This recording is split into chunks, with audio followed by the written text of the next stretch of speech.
नमस्कार साथियों। Daily India current affair के सेशन में आपका स्वागत है। आज का सेशन रहेगा साथियों 3 जून 2024 इंडिया करंट अफेयर्स का। इस सेशन के अंदर साथियों जितने ही महत्वपूर्ण प्रश्न बनेंगे इंडिया करंट अफेयर्स के, वो मैं आपके साथ शेयर करूंगा। साथ ही उन प्रश्नों से जुड़े हुए जो महत्वपूर्ण तथ्य आपसे पूछे जा सकते हैं उस पर भी जानकारी साझा करूंगा। आपकी सुविधा के लिए साथियों इन्फ्यूजन नोट्स के टेलीग्राम चैनल पर सेशन की पीडीएफ मिल जाएगी। अगर आपने टेलीग्राम ज्वाइन नहीं किया है तो ज्वाइन कीजिए। वहां पर डेली आपको करंट अफेयर्स राजस्थान, इंडिया व अदर स्टेट की भी पीडीएफ है जो मिलती है। और मेरा प्रयास है साथियों की कम समय में आपके साथ है जो शानदार कंटेंट शेयर किया जाए। यह सेशन आपको पसंद आए तो इसे लाइक व शेयर जरूर कीजिएगा।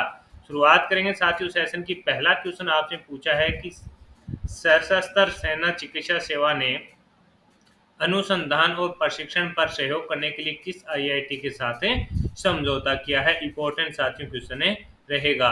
सशस्त्र सेना चिकित्सा सेवा ने अनुसंधान और प्रशिक्षण पर सहयोग करने के लिए किस आईआईटी के साथ समझौता किया है, तो आईआईटी हैदराबाद के साथ साथियों ये समझौता हुआ है। चिकित्सा सेवा और आईआईटी हैदराबाद ने सहयोगात्मक अनुसंधान एवं प्रशिक्षण के लिए समझौता ज्ञापन पर हस्ताक्षर किए हैं। अनुसंधान एवं प्रशिक्षण पर सहयोग के उद्देश्य से सशस्त्र सेना चिकित्सा सेवा ने भारतीय प्रौद्योगिकी संस्थान आईआईटी हैदराबाद के साथ साथियों एक समझौता किया है। तो इम्पोर्टेंट रहेगा साथियों दोनों के बीच जो ये समझौता हुआ है, इम्पोर्टेंट है, आपसे पूछा जा सकता है। आईआईटी हैदराबाद के साथ ये समझौता हुआ है किसके लिए साथियों, चिकित्सा सेवाओं के लिए, यानी चिकित्सा सेवाएं साथियों बेहतर मिले सेना को, इसके लिए साथियों ये समझौता है जो किया गया है। अपने लिए इम्पोर्टेंट क्वेश्चन रहने वाला है। आगे बात करेंगे साथियों अगले क्वेश्चन की। अगला क्वेश्चन आपसे पूछा गया है outlook planets sustainability summit and award 2024 सम्मेलन व्यवसाय श्रेणी में किस कंपनी को कॉर्पोरेट सामाजिक उत्तरदायित्व पुरस्कार से है जो सम्मानित किया गया। मोस्ट इंपोर्टेंट क्वेश्चन साथियों कर लीजिएगा। आपसे पूछा है outlook planet sustainability summit and award 2024 सम्मेलन व्यवसाय श्रेणी में किस कंपनी को कॉर्पोरेट सामाजिक उत्तरदायित्व पुरस्कार से सम्मानित किया गया, तो आंसर हो जाएगा पावर फाइनेंस कॉर्पोरेशन को। किसको, पावर फाइनेंस कॉर्पोरेशन को जो साथियों सम्मानित किया गया। पावर फाइनेंस कॉर्पोरेशन लिमिटेड को गोवा में आयोजित outlook planet sustainability summit and award 2024 में एनएफ व्यवसाय श्रेणी में कॉर्पोरेट सामाजिक उत्तरदायित्व पुरस्कार से है जो सम्मानित किया गया। इंपॉर्टेंट रहेगा पावर फाइनेंस कॉर्पोरेशन को साथियों याद रखना, आपसे पूछा जा सकता है। आगे बात करेंगे साथियों अगले क्वेश्चन पर। अगला क्वेश्चन आपसे पूछा है कि मास कम्युनिकेशन इंटर्नशिप प्रोग्राम हाल ही में किसे मंत्रालय के द्वारा शुरू किया गया है। आपसे पूछा है मास कम्युनिकेशन इंटर्नशिप प्रोग्राम है जो हाल ही में किस मंत्रालय ने शुरू किया है, तो आंसर हो जाएगा साथियों जल शक्ति मंत्रालय के द्वारा मास कम्युनिकेशन शिप प्रोग्राम है जो शुरू किया गया है। जल शक्ति मंत्रालय के अंतर्गत जल संसाधन, नदी विकास और गंगा कायाकल्प विभाग DWR-RDGR ने मास कम्युनिकेशन इंटर्नशिप प्रोग्राम की घोषणा की है। यह प्रोग्राम स्नातकों डिग्री प्राप्त करने वाले विद्यार्थी या भारत में जनसंचार के क्षेत्र में मान्यता प्राप्त विश्वविद्यालय संस्थान में नामांकित रिसर्च स्कॉलर विद्यार्थियों को है जो साथियों ये शामिल करना चाहता है। तो इम्पोर्टेंट क्वेश्चन रहेगा कि हाल ही के अंदर साथियों जल शक्ति मंत्रालय ने कौन सा प्रोग्राम शुरू किया है, तो मास कम्युनिकेशन प्रोग्राम है जो हाल ही के अंदर साथियों जल शक्ति मंत्रालय के द्वारा शुरू किया गया है। ये अपने को याद रखना है और इम्पोर्टेंट है साथियों, पूछा जा सकता है। आगे बात करेंगे साथियों अगले क्वेश्चन की। अगला क्वेश्चन आपसे पूछा है कि हाल ही में किस भारतीय क्रिकेटर को मुंबई में हुए, यहाँ पर साथियों मुंबई में हुए अंतर्राष्ट्रीय खाद्य और आपूर्ति श्रृंखला कॉन्फ्रेंस 2024 के मुख्य अतिथि के रूप में जो नामित किया गया था, तो आंसर हो जाएगा साथियों सौरव गांगुली को। कि हाल ही में किस भारतीय क्रिकेटर को मुंबई में हुए अंतर्राष्ट्रीय खरीद और आपूर्ति श्रृंखला कॉन्फ्रेंस 2024 के मुख्य अतिथि के रूप में नामित किया गया, तो आंसर हो जाएगा सौरव गांगुली का जो साथी इसके अंदर नामित किया गया। सौरव गांगुली मुंबई में 400 से अधिक एससीएम प्रतिनिधि के साथ अंतर्राष्ट्रीय खरीद और आपूर्ति श्रृंखला सम्मेलन 2024 के मुख्य अतिथि होंगे। सौरव गांगुली मुंबई में 400 से अधिक एससीएम प्रतिनिधि के साथ अंतर्राष्ट्रीय खरीद और आपूर्ति श्रृंखला सम्मेलन 2024 के मुख्य अतिथि हैं जो साथियों नामित किया गया है। किसे, तो आंसर हो जाएगा सौरव गांगुली को।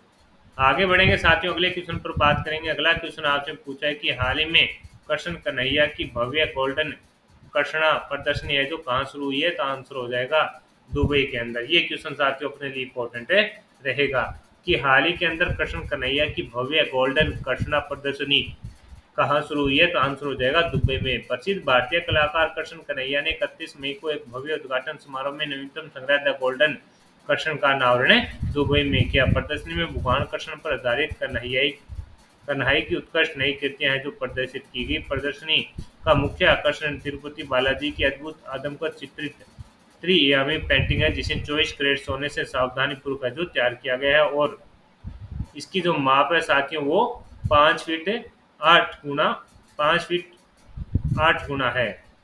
यह उत्कृष्ट कीर्ति कन्हैया की विशेष शैली व उदाहरण है जिसे दुनिया भर के कला प्रेमियों को आकर्षित किया जा रहा है। तो इम्पोर्टेंट है साथियों, इससे पहले जो ये कलाकृति है उसका आयोजन है जो हांगकांग लंदन जैसे शहरों में भी है, जो साथियों इस प्रदर्शनी का आयोजन है जो किया जा चुका है। और हाल ही के अंदर साथियों अगर आपसे पूछे कहाँ, तो दुबई के अंदर है जो साथियों कृष्ण कन्हैया की भव्य गोल्डन कृष्णा प्रदर्शनी है जो शुरू हुई है। ये अपने लिए इंपॉर्टेंट है रहेगा।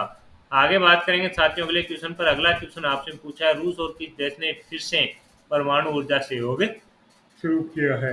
ये क्वेश्चन भी साथियों आपके लिए इंपॉर्टेंट है रहेगा कि रूस और किस देश ने फिर से परमाणु ऊर्जा सहयोग शुरू किया है, तो उज्बेकिस्तान। रूस और साथियों उज्बेकिस्तान के बीच में जो साथियों परमाणु ऊर्जा सहयोग है जो दोबारा शुरू हुआ है। रूस और उज्बेकिस्तान ने उज्बेकिस्तान में मध्य एशिया के पहले परमाणु ऊर्जा संयंत्र के निर्माण की योजना के साथ अपने परमाणु ऊर्जा सहयोग को जो फिर से सहयोग शुरू किया है। यह सहयोग यद्यपि पिछली महत्वाकांक्षा से कम हो गया, यानी साथियों उज्बेकिस्तान में मध्य एशिया के पहले परमाणु ऊर्जा संयंत्र के निर्माण की योजना के साथ साथियों रूस और उज्बेकिस्तान के बीच में क्या हुआ है, ये परमाणु ऊर्जा सहयोग है जो शुरू हुआ है। तो इम्पोर्टेंट है रहेगा, आपसे पूछा जा सकता है। और चर्चा में भी है साथियों रूस, आपको भी पता है रूस यूक्रेन के बीच युद्ध चल रहा है, तो रूस माफ कीजिएगा रूस है जो चर्चा में है, तो आपसे पूछा जा सकता है। अगला क्वेश्चन आपसे पूछा है कि हाल ही में अदानी पोर्ट्स ने किस देश के दार एस सलाम पोर्ट पर टर्मिनल संचालन हेतु समझौता किया है। आपसे पूछा है कि हाल ही में अदानी पोर्ट्स ने किस देश के दार एस सलाम पोर्ट पर टर्मिनल संचालन हेतु समझौता किया गया है, तो आंसर हो जाएगा साथियों तंजानिया। गौतम अडानी के स्वामित्व वाले अडानी समूह ने दार एस सलाम बंदरगाह पर कंटेनर टर्मिनल 2 की 30 साल की लीज हासिल कर दक्षिणी अफ्रीकी देश कौन सा तंजानिया में बंदरगाह व्यवसाय में प्रवेश किया है। इस आशय का एक समझौता तंजानिया पोर्ट्स अथॉरिटी और Adani international ports holdings private limited के बीच किया गया है। तो इम्पोर्टेंट है कि हाल ही में अदानी पोर्ट्स ने किस देश के दार एस सलाम पोर्ट पर टर्मिनल संचालन हेतु समझौता किया है, तो आंसर हो जाएगा तंजानिया। इंपॉर्टेंट क्वेश्चन साथियों रहने वाला है। अफ्रीकी देश है साथियों तंजानिया, वहां पर बंदरगाह व्यवसाय में प्रवेश है जो गौतम अडानी जी के द्वारा किया गया और 30 साल की लीज हासिल यहाँ पर है जो कर ली गई है। आगे बढ़ेंगे साथियों अगले क्वेश्चन पर बात करें। अगला क्वेश्चन आपसे पूछा है कि हाल ही में नवगठित विश्व मुक्केबाजी निकाय में कौन सा देश है शामिल हुआ है। ये भी इंपॉर्टेंट अपने लिए रहेगा। आपसे पूछा है कि हाल ही में नवगठित विश्व मुक्केबाजी निकाय में कौन सा देश शामिल हुआ है, तो साथियों भारत है जो इसके अंदर शामिल हुआ है। बॉक्सिंग फेडरेशन ऑफ इंडिया ने महत्वपूर्ण कदम उठाकर विश्व बॉक्सिंग WB में शामिल होने के लिए सहमति दी है, जो एक नए बॉन्डिंग जिसे अंतर्राष्ट्रीय ओलंपिक समिति ने अंतर्राष्ट्रीय बॉक्सिंग एसोसिएशन को मान्यता न देने के बाद बनाया है। आपसे पूछा है कि नवगठित विश्व मुक्केबाजी निकाय में कौन सा देश शामिल हुआ है, Bharat. Boxing federation of India ने महत्वपूर्ण कदम उठाकर विश्व बॉक्सिंग में शामिल होने की सहमति दी है, जो एक नए गवर्निंग बॉन्डिंग है जिसे अंतर्राष्ट्रीय ओलंपिक समिति ने अंतर्राष्ट्रीय बॉक्सिंग एसोसिएशन को मान्यता न देने के बाद बनाया गया है। तो इम्पोर्टेंट रहने वाला है कि हाल ही में नवगठित विश्व मुक्केबाजी निकाय में कौन सा देश शामिल हुआ है, तो अपना प्यारा भारत इसके अंदर साथियों शामिल हुआ है। आगे बात करें साथियों अगले क्वेश्चन की। आपसे पूछा है कि हाल ही में अंतर्राष्ट्रीय स्टील सम्मेलन 2024 है जो कहाँ पर हुआ है। हाल ही में अंतर्राष्ट्रीय स्टील सम्मेलन 2024 कहाँ हुआ, रांची में। भारत सरकार के इस्पात मंत्रालय के तत्वाधान में मैकॉन लिमिटेड और शेल साथ मिलकर 30 और 31 मई को रांची में इस्पात एक दो दिवसीय अंतर्राष्ट्रीय सम्मेलन का आयोजन किया है, जिसका फोकस पूंजीगत वस्तुओं पर है। इस सम्मेलन का उद्देश्य इस्पात उद्योग के प्रतिभाशाली लोगों और अग्रणी स्टेक होल्डर्स को एक साथ लाना है, जिसमें प्रौद्योगिकी प्रदाता, इस्पात उत्पादक, निर्माता, शिक्षाविद और अन्य लोग हैं जो शामिल हैं। तो इम्पोर्टेंट है कि हाल ही में अंतर्राष्ट्रीय स्टील सम्मेलन 2024 का हुआ, तो आंसर हो जाएगा साथियों रांची के अंदर है हुआ है। ये अपने लिए इम्पोर्टेंट है। 30 और 31 मई को है जो साथियों रांची के अंदर इसका आयोजन है जो किया गया है। ये अपने लिए इम्पोर्टेंट क्वेश्चन है रहेगा। हाल ही में किस भारतीय संस्था ने गिनीज बुक में अपना स्थान है बनाया, तो आंसर है हिंदी साहित्य भारती। हाल ही में किस भारतीय संस्था ने गिनीज बुक में अपना स्थान है जो बनाया, तो आंसर हो जाएगा हिंदी साहित्य भारती। हाल ही में किस भारतीय संस्था ने गिनीज बुक में अपना स्थान बनाया, हिंदी साहित्य भारती। हिंदी साहित्य भारती द्वारा आयोजित शपथ दिवसीय कार्यक्रम के शीर्षक सब में राम शाश्वत श्री राम भारतीय संस्कृति के वैश्विक आयाम के अंतर्गत गिनीज बुक में चीन द्वारा बनाए गए कीर्तिमान को ध्वस्त करते हुए अपना नाम दर्ज कर विश्व कीर्तिमान बनाया है।